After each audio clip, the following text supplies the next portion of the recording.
بسم الله والصلاة والسلام على رسول الله وعلى آله وصحبه ومن اهتدى بهداه، ما بعد. أثر مقتل عثمان بن عفان رضي الله عنه عند الصحابة رضي الله عنهم.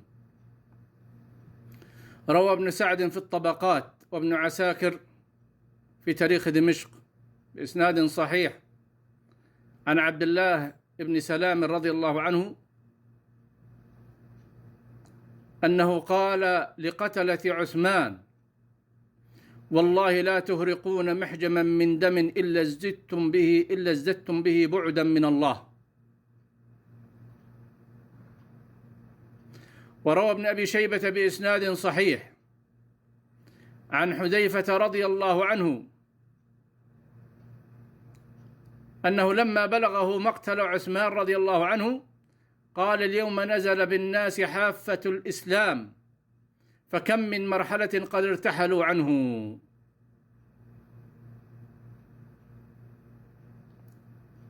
وروى ابن عساكر بسند حسن عن سمرة بن جندب رضي الله عنه أنه قال: إن الإسلام كان في حصن حصين، وإنهم ثلموا في الإسلام ثلمة بقتلهم عثمان، وإنهم شرطوا في الإسلام شرطة، وإنهم لا يسدون ثلمتهم أو لا يسدونها إلى يوم القيامة.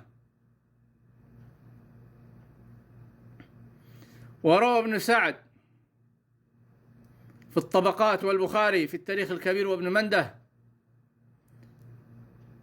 عن أبي الأشعث عن ثمامة بن عدي رضي الله عنه لما بلغه قتل عثمان رضي الله عنه، وذلك في خطبة خطبها بكى فيها بكاء شديدا، فلما أفاق أو واستفاق قال: اليوم انتزعت خلافة النبوة من أمة محمد صلى الله عليه وسلم، وصارت ملكا وجبرية، من أخذ شيئا غلب عليه.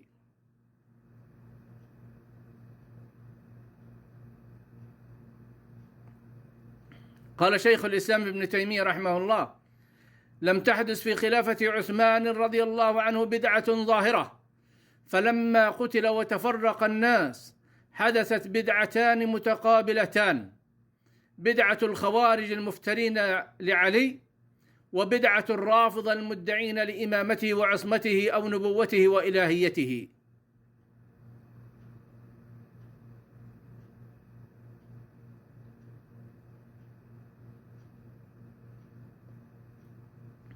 فالصحابة رضي الله عنهم كانوا يعلمون خطر مقتل عثمان رضي الله عنه،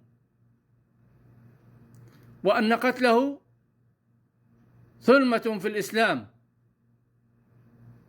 لا يجوز، وأن الناس سيفترقون ولن يجتمعوا بعدها.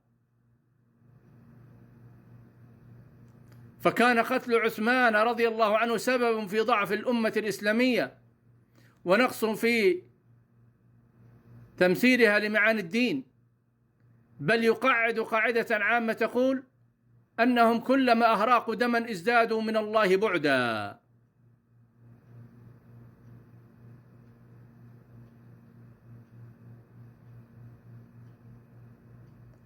ولا شك أن ذلك قد وقع فعلا، فإن المجتمع في عهد النبي صلى الله عليه وسلم وعهد أبي بكر وعمر وعثمان رضي الله عنهم كان أقوى التزاما بالإسلام ومعانيه وفهمه، فلما قتلوا عثمان